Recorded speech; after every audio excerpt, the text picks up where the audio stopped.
Bonjour à tous, je suis très honoré de vous recevoir sur cette chaîne. Pour cette première, nous allons parler d'un accessoire de mode qui est la cravate. Loin de l'image contraignante que lui donnèrent les années 60, la cravate est de nouveau pur ornement, symbole de goût, d'élégance et d'originalité.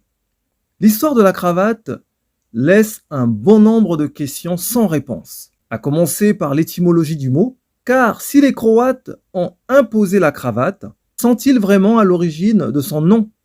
Tous les dictionnaires affirment encore aujourd'hui que le mot cravate dérive du mot croate et est apparu dans la langue française en même temps que l'accessoire qu'il désignait vers 1650. Une thèse dont on se glorifie toujours en Croatie, mais une thèse trop simple, refutée il y a déjà plusieurs décennies par des chercheurs qui découvrirent quelques occurrences du mot, aussi bien en France qu'en Italie, très antérieures à la guerre de 30 ans. Dès le XVe siècle en France, pour désigner une bande de parchemin et peut-être même une pièce de vêtement, et en 1590 en Italie, où un auteur désigna la focale romain sous le terme cravata.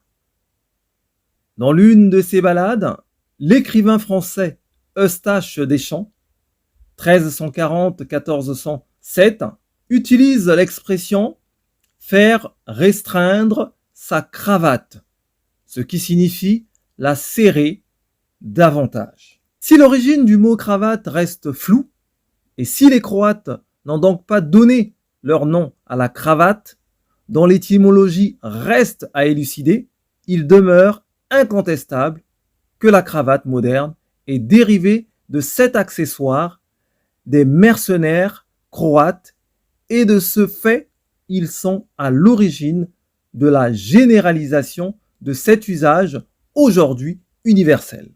Pour la petite histoire, la première représentation d'une cravate était plus un foulard noué.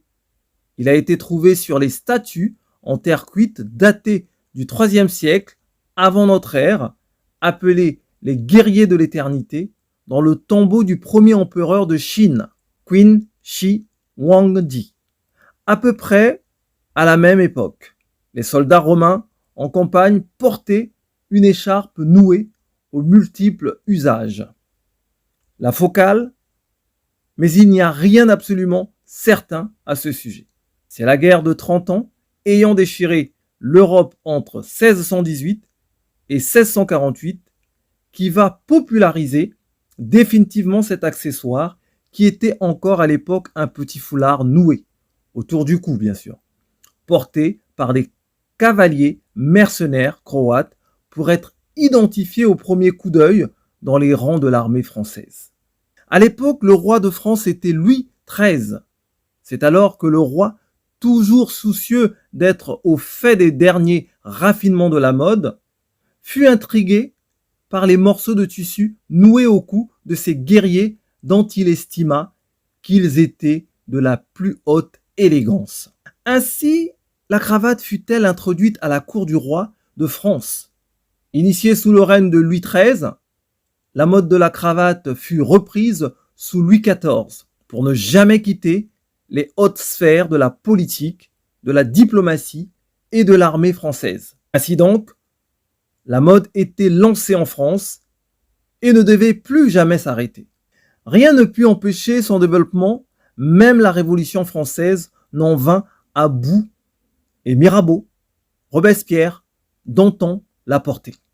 Transformée, adaptée, la cravate se balade à travers les âges, les siècles, puis les continents, au cou des dandys et des riches bourgeois, en arborant de nouvelles formes et des motifs variés.